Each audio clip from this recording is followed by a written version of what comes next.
story, I kind of have to set the scene and describe myself at the time that these events took place. So I was 19 years old. I had just graduated from a small American high school in a small Dutch village in the south of Holland. And let's just say my upbringing had been very sheltered, and I kind of grew up as a result blissfully unaware of things that most people my age should know by now. So, for example, I never learned that mailing a letter required costly little stickers known as stamps.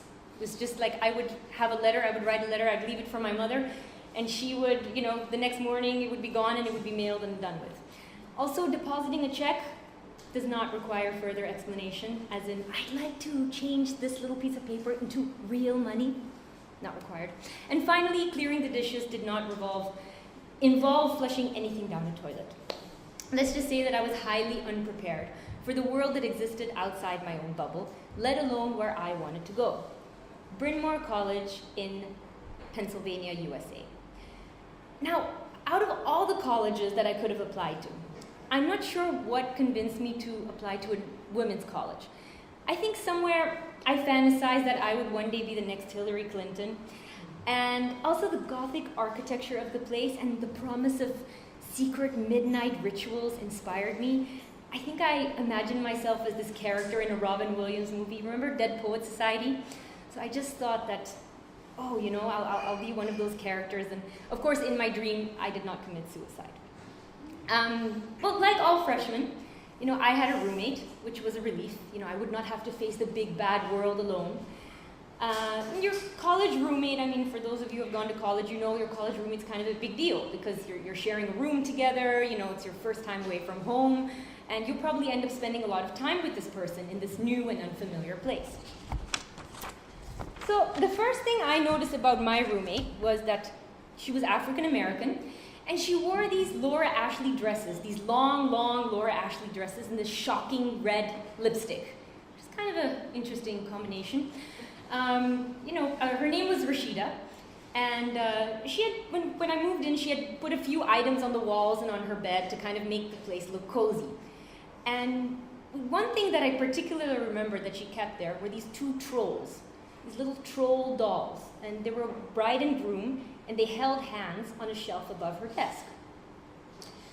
Well, anyway, on our first night in the dorm, we have a meeting downstairs regarding gays, lesbians, and bisexuals. And being a women's college, the subject is discussed very openly, with a whole panel of, lesbians and bisexuals debunking popular stereotypes like lesbians tend to have short hair, unshaven legs, and bad fashion sense. Anyway, the meeting was really good-humored and fun, and afterwards we all kind of happily sauntered back upstairs. But when I got into my dorm room, I noticed that something was different. And I kind of scanned the room, and then I saw above Rashida's bed, next to the picture of the baby seal, was this brand new homemade poster. And it read, "Bisexuals see it from every angle." So I thought, okay. And, I was about to say something to her, but then I noticed another poster above her desk, which said, "Lesbian and proud." So, again, I kind of hesitated, and in the moment of hesitating, I just lost the nerve to say something to her. But I was wondering, was this an indirect attempt to tell me something? Like, right after we had this meeting, there's these posters up. Maybe she was coming out and she was trying to tell me something. But then I thought, well, she hasn't said anything, so let her just tell me on her own time. I'll just leave it for now. But then the next day, I came back to the room, and it had me even more confused because there was my roommate, Rashida, just crying, sobbing over this box of Domino's pizzas. And in between eating the thin-crusted contents of this, she was just like, "My boyfriend broke up with me, and all men are pigs." And I'm like, "Oh, your boyfriend." I was kind of surprised, from the other posters that were there. Anyway, she was quite distressed, and it was then that I noticed a third thing had changed in the room, which were the little troll dolls, which were there in the beginning when we first moved in.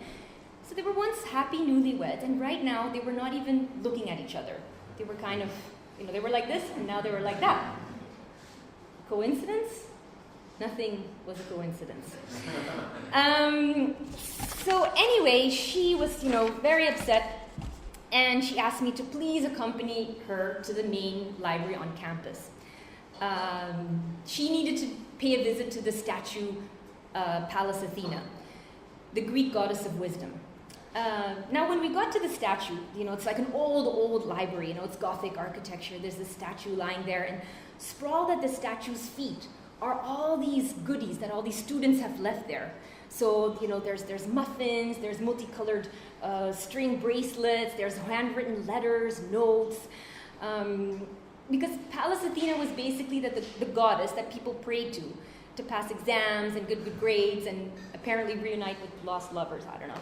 So we stood there while Rashida bent before the statue, and then, she whispers some kind of incantation, and she takes out this little piece of hair from her pocket. Well, that piece of hair was her boyfriend's hair.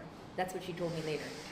I don't know how she brought it with her to college, but anyway, she then takes out the scissor and she cuts off a piece of her own hair.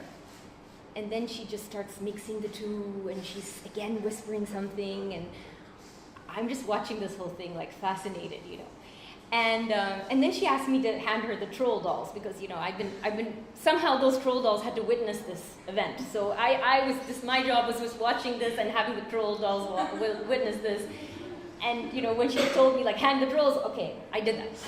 And then she whispered something to the trolls. I don't know, maybe look after the hair, combined hair or something like that. And then the trolls and the hair were placed there next to some Oreo cookie. And we kind of never talked about it again. We left, and that was it. It was like a secret thing that we'd witnessed together or done together. And, so it was kind of strange, and the thing is that there were new things that were starting to be, like small little things that I would notice that were odd. Like, for example, the towel that I was using. The towel was always wet. I was like, that's really weird. Like, I use the towel in the morning, and then at night, it's still wet.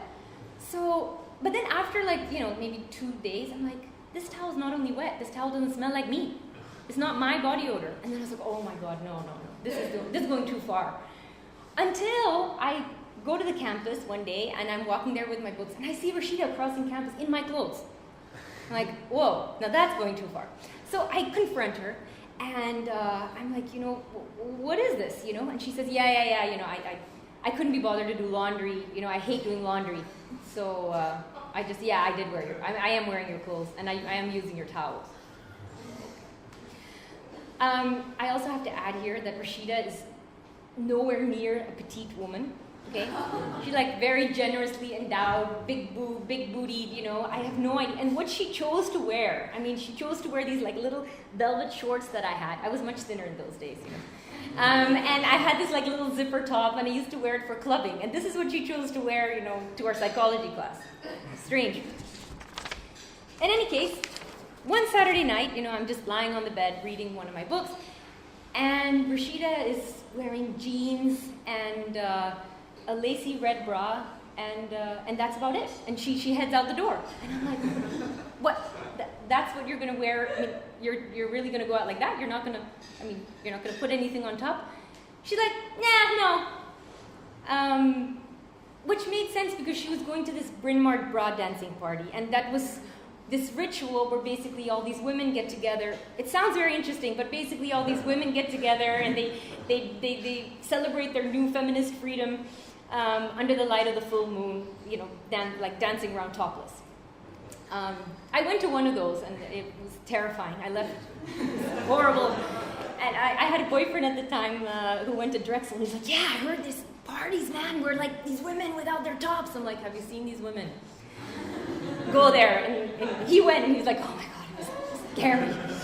So anyway, I didn't go with her. And as time went by, and all these little things, all these little things add up. And I started to feel less and less comfortable there. It didn't feel like home. Every time I would kind of get closer to the dorm, I would feel my heart pounding, my breath would shorten, and then the closer I'd get to the door, it would increase, and by the time I turned the key, I could barely get the key in, and then if she wasn't in the room, I would just have this huge sigh of relief. Also the fact that she was not doing the laundry and never planning to do the laundry was having a serious effect on my allergies, because she wasn't changing her sheets, so there was all this dust piling up on her side of the room, and I have really bad, problems with mite and all. Ugh. So it was really bad.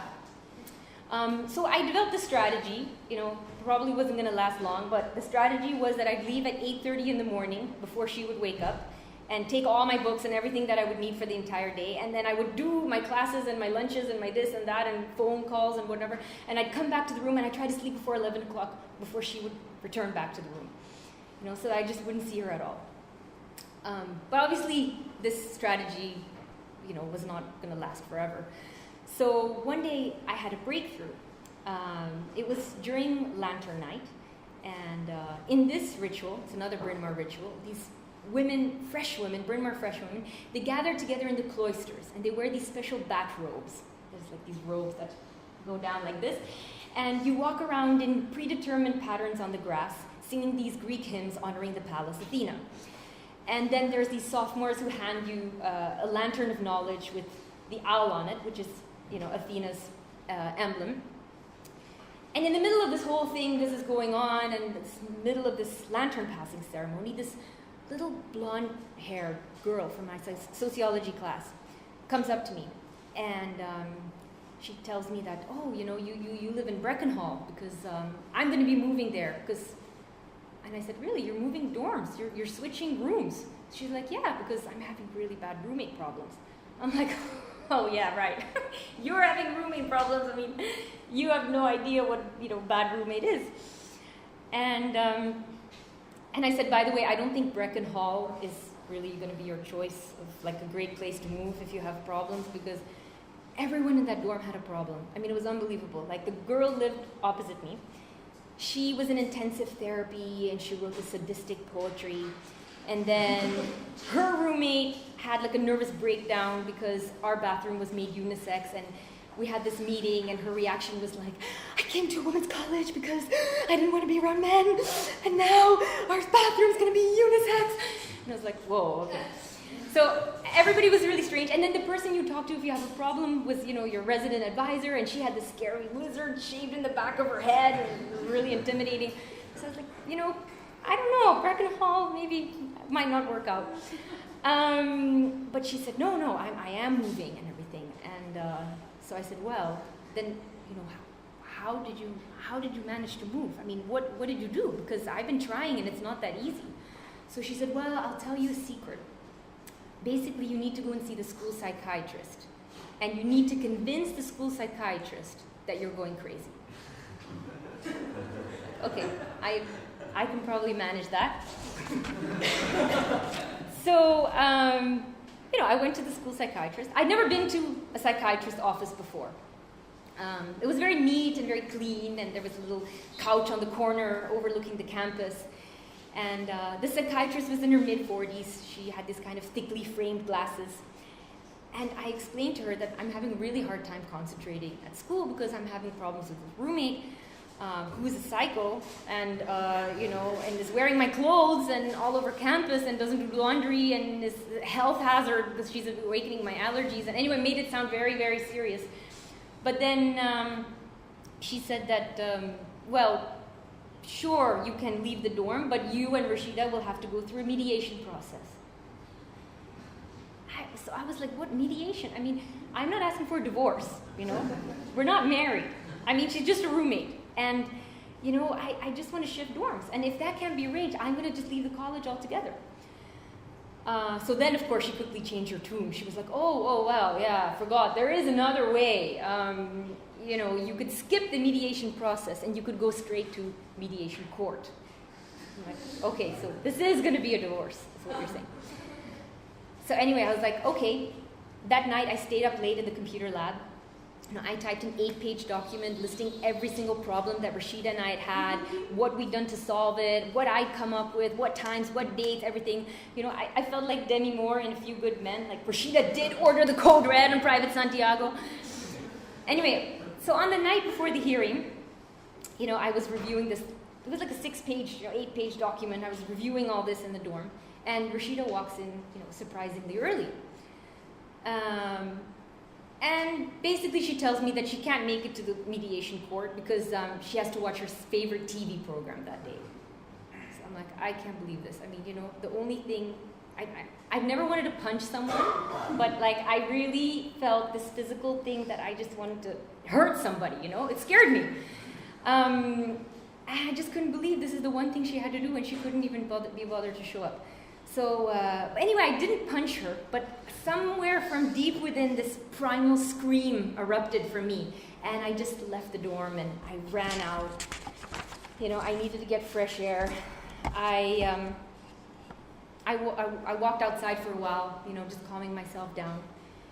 And by the time I got back to the room, I saw that there was a little new message written on the small whiteboard that we had outside the dorm. And it was another quote, but this time the quote said, "Die, die, die, darling." So I took a deep breath and I went in. And she wasn't there, but from the corner of my eye, I noticed another homemade poster which said, "Some people are just so difficult," with this evil smiley face underneath it, right? So anyway, I was exhausted by this point, but I just couldn't sleep that night. Also because there was a street lamp that from across the road that shone directly on my face. And I'd been fighting this light for several nights now because Rashida said that we had to keep our blinds up the whole time because she could only awaken with the natural light. Which was a strategy that was obviously not working for her because, you know, every single morning I had like intro to psychology at 9 a.m. and she was in that class and I never saw her in that class. So the only one who was waking up with the natural light was me, except I was waking up at like 6 a.m. So anyway, I tried to sleep. I tossed, I turned, and I tried that, you know, the sleeping mask you get in the plane. Anyway, nothing worked, and finally I sat up. And I was feeling rebellious. I was like, why do I have to put up with all this, you know? It's crazy. So I kind of, in a defiant move, I pulled down the blinds, and I grabbed the little whiteboard, and I erased the "die, die, darling" thing, and I wrote that, listen, I've pulled down the blinds because I couldn't sleep, and if you want to roll them up again when you get home, that's fine. And then I was feeling kind of extra, you know, angry and malicious, so I also took a Post-it and I wrote, "You're the most inconsiderate person I've ever met in my life," and I stuck it on her mirror. Anyway, I went back to bed and I put in my Discman and, you know, I was listening to something from The Cure, fell asleep. And, you know, I must have just completely fallen asleep when I hear this rumbling sound, right? This rumbling sound wakes me up. And I would have opened my eyes, except that it was so close to my bed, and it wasn't just rumbling sound now. It was like a stripping and a streaking and a kind of ripping sound, and something being torn with teeth. So I was like, well, you know, there was that quote on the whiteboard, and just to be safe, I think I should not open my eyes. I just thought I should, to be safe, I think I'm just going to pretend that whatever's happening is not really happening to me right now. But this ripping and everything happened. It was like somewhere near my head, and then I heard it go somewhere near my stomach, and then it was somewhere near my feet, and then after what seemed like hours, and my heart's this, you know, and it stops, you know. And I don't know what, I think I kept repeating my favorite mantra, like, "This too shall pass, this too shall pass," you know, enough times until I just passed out again. And when I wake up the next morning, I'm in a cardboard box. The whole bed is like, you know, and it's not really a box, it's more like a doggy basket, you know? And it's this cardboard thing constructed out of all these like moving boxes and duct tape and everything like that, and it's like, you know, mounted around me, you know? This is so bizarre, right? So I kind of just, you know, bust out of it, and then I see this letter, the one-page handwritten letter stuck to one side of this doggy basket's wall. And basically it's a really long letter, really boring, but the gist of it is that I'm such an inconsiderate person that I would have had the audacity to pull down the blinds, when she specifically instructed me not to. And she's so generously at like 3 a.m. found this creative solution for us. And I'm like, you gotta be kidding me. I refuse. I will not be like sleeping in a doggy basket every night like some animal. No. This is going too far, And, but part of me was just kind of like, what the hell? What is wrong with this woman? Why is she so weird? She is, right? So, and I was about to leave for class, and then this thought struck me, and before any voice of morality could stop me, I kind of went to the door, I locked it, and I walked over to her bed. And it was really awful smelling. And there were like all this old laundry and crumpled pieces of paper and all this kind of stuff. And I was just kind of, I don't know what, maybe I was looking for answers. Maybe I was just looking for my own clothes. I don't know. I was just sifting through there, and then all of a sudden I see this little book. And I take out the book and I look at it. It's a little black book, and it's got red letters and some weird symbols, and it says, the Satanic Bible. And I was like, this confirms what I've thought all along. My roommate is straight from hell. So I start, flipping through the pages, and to my surprise, there's all these passages that have been highlighted with notes in the margins and everything, and it's all about putting spells on women while they're sleeping, while they're menstruating, what to do if someone scorned you. Basically, you should eliminate them without mercy. So at this point, I'm really getting nervous, and I'm kind of like, oh my God, I can't even be here for one more second. So I grab my duffel bag, I open the closet, I throw in all clothes, money, like whatever I can possibly think of, I zip it up, and, like heart exploding out of my chest, I leave it, and I just start the walk to the main campus. But the main campus is quite far away from Brecken Hall. You have to cross like, I don't know how many football fields to get there. So, and crossing those football fields, there's only one little path that leads you there, like a small stairs, that goes there. And, it's a beautiful day that's sunny and this kind of surreal blue sky. And there's no one in sight for miles, like no one, except for the one person that I really didn't want to see. And, that's Rashida. And she's walking. She's going to take about 5 minutes to reach me.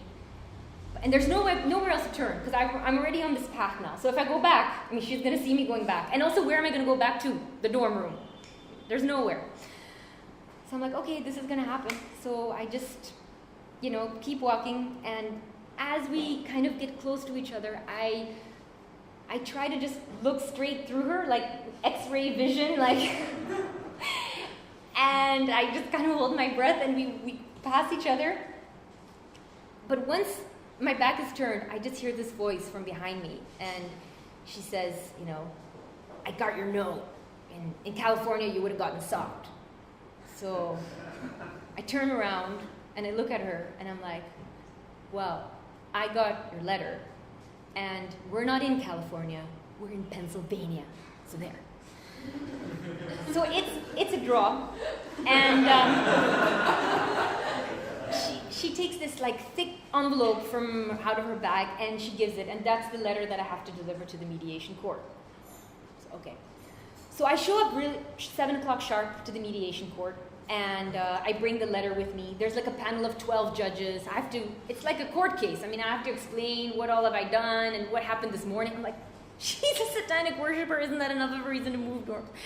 Anyway, of course, they're very interested in this, and they don't take it seriously, So when I give the thick letter of Rashida, they kind of fall on it like a pack of vampires, They tear it open and everything like that. I'm like, oh my God. And they basically decide that I need to shift dorms immediately. Now, I'm convinced, and I'm sure you'll agree with me, that this sounds like probably the worst roommate story ever. But one day I come to the Bryn Mawr cafeteria, and everyone's very animated because a Bryn Mawr student has been taken away by Secret Service last night. So what happened was that the college was preparing for President Clinton's upcoming press conference at our campus. And as a protocol, they run this social security check on everyone. And they find a student that had been a suspect in a mail bombing incident in Syracuse, New York. So just as a precaution, they start wiretapping her phone, and they start to hear her talking about blowing up the president. So they do a search of her room, and they find everything in the room to make a homemade bomb. And she was a chemistry major. And the stranger thing is how the campus reacts to this. They're like, it's such a pity. I mean, Teresa, she was so nice, I'm like, she was a terrorist. Teresa the terrorist. Yeah, but I mean, it was her hobby, and everyone has hobbies. Anyway, so it took me a while to put the pieces together, but later that day, in my sociology class, I walked up to the little blonde-haired girl, with the glasses who had spoken to me on Lantern Night. And I went up to her and I was like, I heard about Teresa. She was your roommate, right? So she said, yeah. I mean, it was absolutely terrible. Like, Teresa told me that if I ever told anyone about our secret closet, she would put a tiny explosive underneath my bed, and I would never know the difference when it went off. God, that sounds awful. So I think right then and there, we could have started a new club, a secret society dedicated to the goddess of horrible roommates. And we would have needed a whole new set of rituals and codes and special outfits, and of course a guidebook of bylaws and procedures.